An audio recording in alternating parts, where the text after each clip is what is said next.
Hello guys, बहुत बहुत स्वागत है आपका आपकी यूट्यूब चैनल लेट्स बिगिन में। जैसा कि आपको पता है हम लोग डिस्कस करते हैं यहाँ पर चैप्टर वाइज अपने सिलेबस को। तो आइए स्टार्ट करते हैं श्वसन चैप्टर के अगली कड़ी को। आज पढ़ेंगे हम लोग जीवों में श्वसन। पौधों में श्वसन कैसे होता है, जलीय जीवों में श्वसन कैसे होता है, इसके अलावा अन्य स्थलीय जीवों में श्वसन कैसे होता है, इन्हीं सब के बारे में हम लोग आज यहाँ पढ़ेंगे। तो आइए सबसे पहले देखते हैं फर्स्ट ऑफ ऑल पौधों में श्वसन।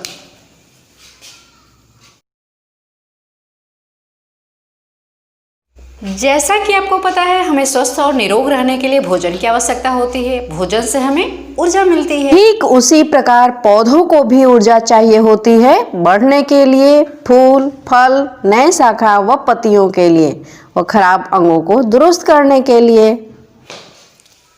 पौधों में श्वसन के लिए कोई मुख्य अंग नहीं होता है। जैसे जानवरों में श्वसन के लिए अंग होते हैं, उस तरह पौधों में कोई अंग नहीं होता है। नेक्स्ट, पौधों में श्वसन के लिए गैसों का आदान प्रदान शरीर की सतह द्वारा विसरण द्वारा होता है। जो बाहरी सतह होती है पौधे की, वहाँ पर गैसों का आदान प्रदान जो होता है कार्बन डाइऑक्साइड और ऑक्सीजन का, वो विसरण प्रक्रिया द्वारा होती है। पौधों में श्वसन के लिए ऑक्सीजन जो है वायुमंडल से पत्तियों के रंध्रों, वात रंध्रों एवं अंतरकोशिकीय स्थानों और जड़ों के मूल रोमों द्वारा प्रवेश करते हैं।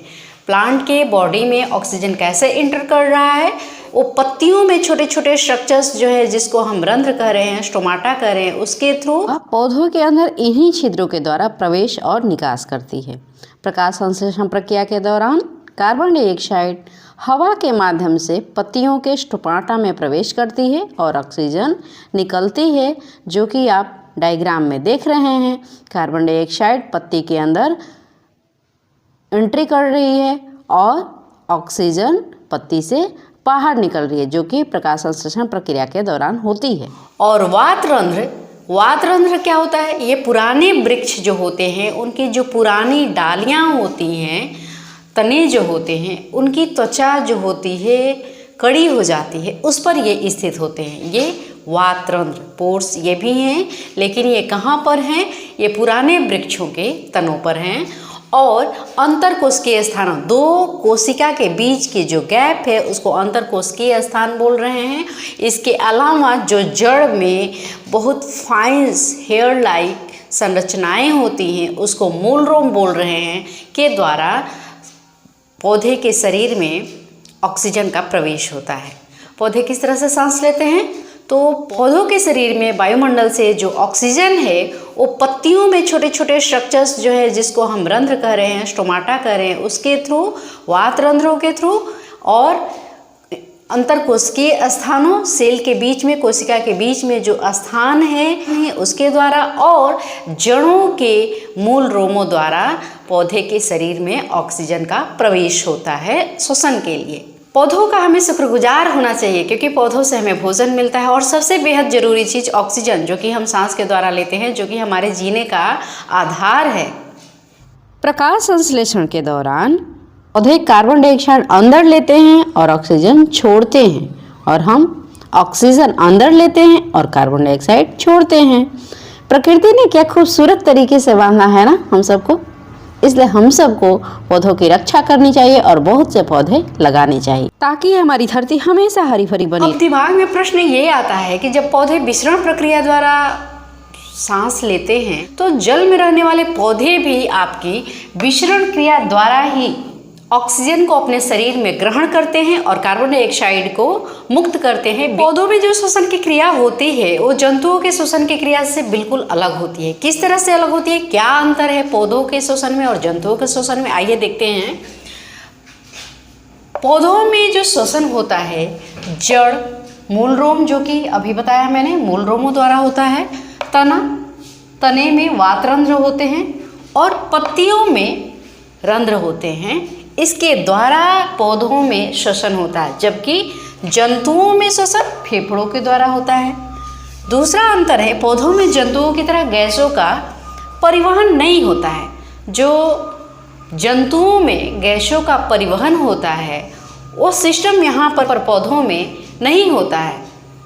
नेक्स्ट अंतर देखेंगे, पौधों में जंतुओं की अपेक्षा श्वसन की दर जो होती है, श्वसन की जो गति होती है वो काफ़ी धीमी होती है। जंतुओं में श्वसन की गति काफ़ी तेज होती है पौधों की तुलना में। जैसे कार का इंजन पेट्रोल को जलाकर कार को ऊर्जा देती है, चलने लगती है, ठीक उसी प्रकार भोजन हमारे शरीर को भी ऊर्जा देती है। प्रकार भोजन हमारे शरीर के लिए ईंधन का काम करता है और ये ईंधन ऊर्जा उत्पन्न करती है जिससे हमारे शरीर सुचारू रूप से चलता है। जिस प्रकार कार को नारियल तेल या सरसों तेल से नहीं चलाया जा सकता, उससे ऊर्जा नहीं ली जा सकती, उसी प्रकार हमारे शरीर को ग्लूकोज से ही ऊर्जा मिलती है। जो कार है उसमें ऑक्सीजन के कांटेक्ट में आने से पेट्रोल का दहन होता है, उससे ऊष्मा उत्पन्न होती है। उसी प्रकार हमारे शरीर में ग्लूकोज का जब ऑक्सीकरण होता है तो उससे ऊर्जा निकलती है और उस ऊर्जा से हम लोग क्या करते हैं, अपने जीवन के कार्यकलापों को करते हैं। हम जटिल अणु को खाते हैं और ये सरल अणु में बदल जाता है। जो सरल अणु होता है वो ग्लूकोज होता है। जिस तरह से कार को पेट्रोल के जलने से ऊर्जा मिलती है, ठीक उसी प्रकार हमारे शरीर में ग्लूकोज के ऑक्सीजन के कांटेक्ट में आने से जो ऑक्सीकरण होता है उसके फलस्वरूप जो ऊर्जा उत्पन्न होती है उसी से हम अपने कार्यकलापों को करते हैं। तो ये जो पेट्रोल का ऑक्सीजन के साथ जलने की प्रक्रिया है एक तरह से रासायनिक प्रक्रिया है। उसी तरह हमारे शरीर में भी ग्लूकोज का ऑक्सीजन के कांटेक्ट में आने से जो ऑक्सीकरण हो रहा है ये एक तरह का रासायनिक प्रक्रिया है। और अब आइए देखते हैं जंतुओं में श्वसन कैसे होता है, इनके शरीर को ऊर्जा किस तरह से मिलती है, इनके शरीर में श्वसन की प्रक्रिया किस तरह से होती है। एक कोश के जीव जो होते हैं, जैसे कि आप डायग्राम में यहाँ पर अमीबा और पैरामीशियम को देख रहे हैं, इनमें श्वसन की प्रक्रिया जो होती है इनकी कोशिका झिल्ली द्वारा होती है। और जो लोअर ऑर्गेनिज्म होते हैं बहुकोशिकीय होते हैं लेकिन वो निम्न श्रेणी के होते हैं। वैसे बहुकोशिकीय जीवों में गैसों का जो आदान प्रदान श्वसन के लिए होता है वो विषरण प्रक्रिया द्वारा होता है। जैसा कि हमारा डायग्राम में आप देख रहे हैं, हाइड्रा एक बहुकोशिकीय जीव है, उत्तक इसमें tissue level of organisation present होती है, लेकिन इसमें श्वसन जो होता है विषरण प्रक्रिया द्वारा इसके बॉडी वाल से होता है। गाइस वीडियो को आप अंत तक देखिए क्योंकि इस टॉपिक को कवर करने के बाद हम लोग लास्ट में करेंगे मोस्ट इंपॉर्टेंट 15 क्वेश्चंस जो आपके एग्जाम के लिए बहुत ही इंपॉर्टेंट होगा। इसलिए वीडियो को बीच में स्किप आउट ना करें, लगातार बने रहें। जो डेवलप्ड मल्टीसेलुलर ऑर्गेनिज्म होते हैं, विकसित बहुकोशिकीय जीव, उनमें श्वसन के लिए विशेष अंग पाए जाते हैं। जैसे देखिए जलीय जीव में जो क्लोम पाया जाता है उसको गिल्स्बे बोलते हैं।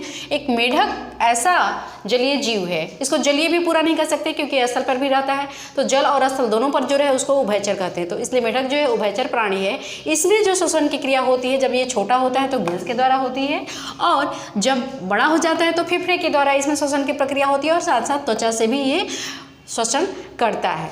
जब ये पानी से बाहर आता है तो इसकी स्किन जो है, त्वचा जो है गीली रहती है, उस समय ये त्वचा से श्वसन की प्रक्रिया करती है। जब इसकी स्किन ड्राई हो जाती है, चमड़ी जब इसकी सूख जाती है, तब ये वापस पानी में चला जाता है अपनी स्किन को मॉइस्ट रखने के लिए। इस तरह से ये त्वचा और फेफड़ा दोनों से श्वसन की प्रक्रिया करता है। दूसरा है आपका कीट, इसमें विशेष अंग जो है श्वास नली होती है जिसको ट्रैकिया भी बोलते हैं। देखिए यहाँ पर ग्रास होपर जिस डायग्राम किस तरह से बना हुआ है, ट्रैकिया के द्वारा इसमें श्वसन की प्रक्रिया होती है। ट्रैकिया का बाहर वाला जो ओपनिंग होता है जो कि बाहरी वातावरण में खुलता है उसको स्पाइरिकल्स कह रहे हैं। जब हवा का झोंका चलता है तो ऐसा नहीं कि स्पाइरिकल्स जो है आपकी बंद हो जाएगी, क्योंकि अंदर से इसको सपोर्ट मिला होता है जो उपास्थियों का बना होता है ट्रैकिया के द्वारा। और तीसरी देखिए यहाँ पे स्तनधारी हम लोग को मनुष्य में श्वसन पढ़ना है तो इसलिए स्तनधारी का यहाँ पे हम जिक्र कर रहे हैं।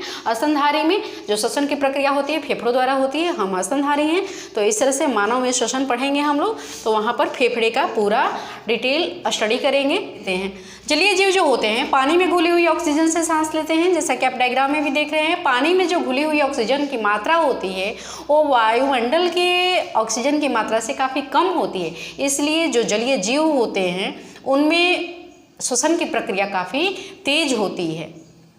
मछली अपने मुंह से पानी को लेती है और बलपूर्वक उसे अपने क्लोम तक पहुंचाती है, जहां पर ऑक्सीजन जो है वो रुधिर वाहिकाओं द्वारा ले लिया जाता है। जैसे ही मछली को हम पानी से बाहर निकालते हैं उसके क्लोम पर क्या होता है, वातावरण में जो वायु है उसका दबाव बनता है और वह बंद हो जाती है और ऑक्सीजन जो वातावरण में है उसको वो लेने में सक्षम भी नहीं होती है, क्योंकि उसका शरीर जो है वायु में घुली हुई ऑक्सीजन को लेने के लिए एडप्टेड होता है, अनुकूल होता है। अगर उसकी क्लोम खुली रह जाए तो कुछ देर तक हो सकता है कि वो सांस ले, लेकिन ऐसा संभव नहीं होता है ज़्यादा देर तक, और वो पानी से बाहर आते ही थोड़ी देर के बाद क्या होती है, मर जाती है। कुछ पॉइंट्स यहाँ पर मैंने नोट डाउन कर दिए हैं, इसको आप नोट डाउन कर लीजिए।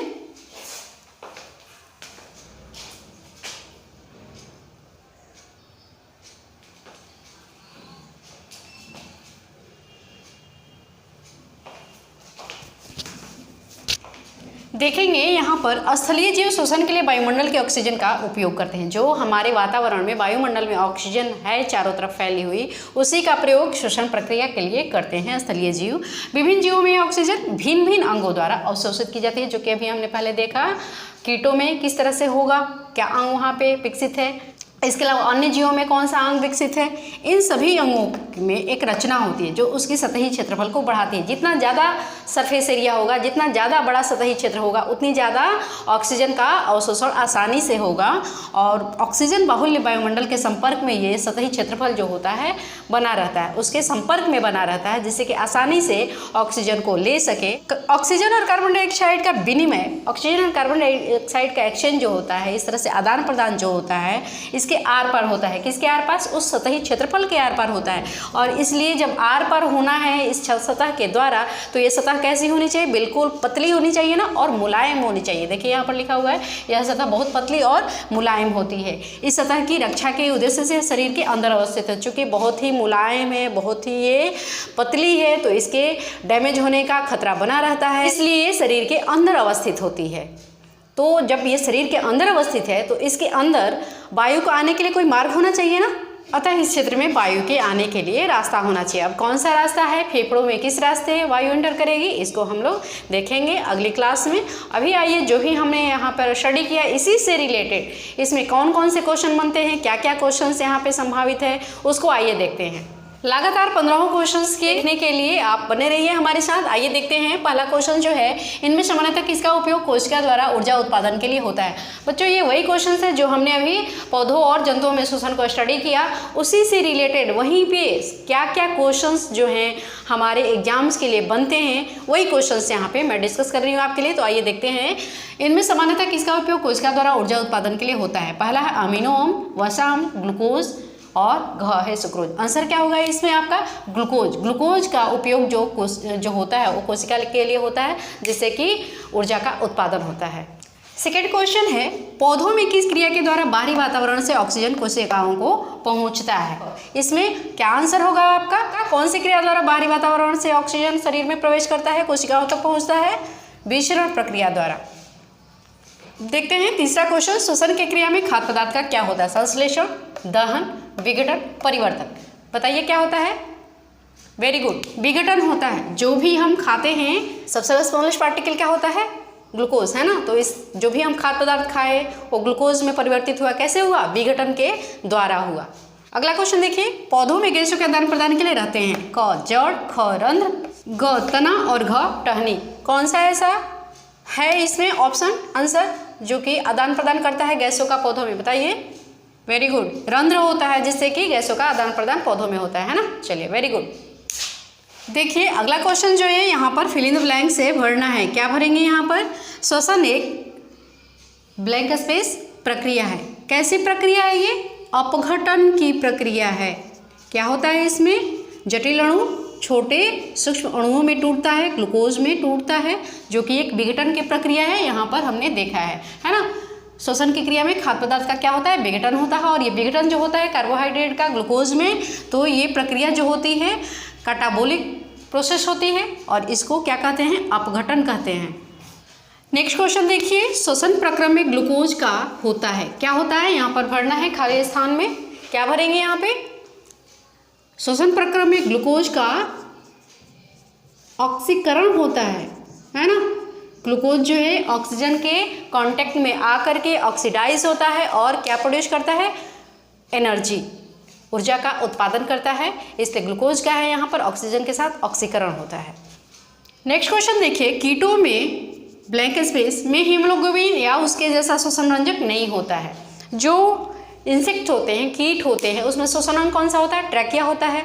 बाहरी वातावरण से जो उसकी ओपनिंग होती है उसको क्या कहते हैं? स्पाइरकल्स कहते हैं। तो उसके थ्रू जब हवा इंटर करती है, स्पाइरकल्स के थ्रू बॉडी में कीटों के जब हवा प्रवेश करती है, तो वो किसी ब्लड से कंबाइन नहीं करती, क्योंकि कीटों में ब्लड होता ही नहीं है। हमारे शरीर में हीमोग्लोबिन है रक्त के साथ, जो कि ऑक्सीजन के साथ कंबाइन करती है, लेकिन कीटों में हीमोग्लोबिन नहीं होता है। वहाँ पर हवा जो है स्पाइरकल्स के थ्रू डायरेक्ट अंदर हवा प्रवेश करती है। इस तरह से यहाँ पे लिखेंगे, कीटों के डैश में हीमोग्लोबिन या उसके जैसा श्वसन रंजक नहीं होता है। रक्त लिख देंगे यहाँ पे, कीटों के रक्त में हीमोग्लोबिन नहीं होता होता है, इसलिए वहाँ पे रेड कलर नहीं होएगा। जब देखिए नेक्स्ट क्वेश्चन, मछली में गिल्स एक चपटी थैली में होता है जिसे कहते हैं, क्या कहते हैं बताइए?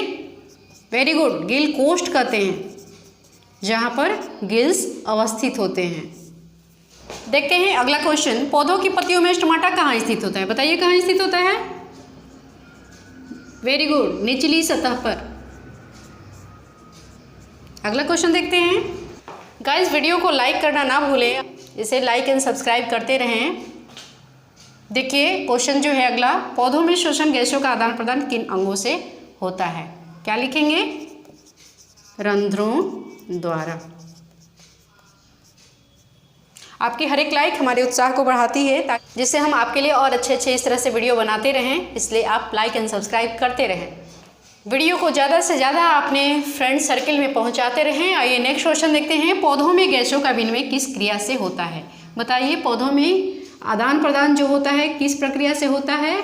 विसरण प्रक्रिया द्वारा होता है, विनिमय आदान प्रदान। ठीक है, आइए देखिए अगला क्वेश्चन, अमीबा तथा पैरामीशियम में श्वसन शरीर की कौन सी संरचना के माध्यम से होता है? कौन सी संरचना होती है अमीबा और पैरामीशियम में?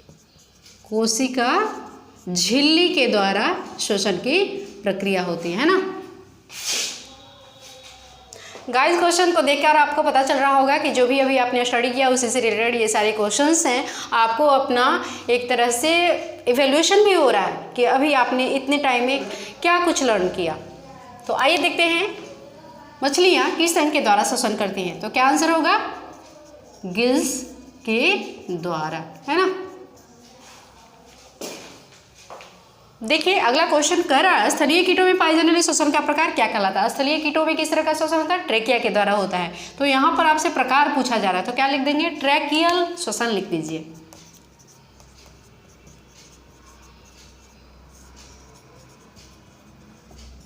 ठीक है, देखिए अगला क्वेश्चन, कीटों के श्वसन अंग का क्या नाम है? तो क्या होगा? ट्रैकिया। ठीक है, इस तरह से एक ही क्वेश्चंस को कितने तरह से पूछा जा सकता है, यहाँ पर मैंने आपको दिखाने की कोशिश करी है। गाइस ये 15 क्वेश्चंस जो हैं आप एग्जाम के लिए प्रिपेयर कर लीजिए, कहीं से भी इस क्वेश्चंस का आप आंसर कर सकते हैं। अगर आप कंटेंट को अच्छे से पढ़े रहेंगे तो आपको क्वेश्चन का आंसर करने में काफ़ी सुविधा होगी, किसी तरह की कोई परेशानी नहीं होगी। जैसा कि अभी आपने सारे क्वेश्चंस का आंसर यहाँ पर बहुत अच्छे तरह से किया। अगली क्लास में हम लोग पढ़ेंगे मानव में श्वसन, मनुष्य में श्वसन कैसे होता है। हमारा अगला टॉपिक है मनुष्य में श्वसन। तो वीडियो को लाइक एंड सब्सक्राइब जरूर करें। मिलते हैं अगले वीडियो में। वीडियो के अंत तक बने रहने के लिए आपका बहुत बहुत धन्यवाद।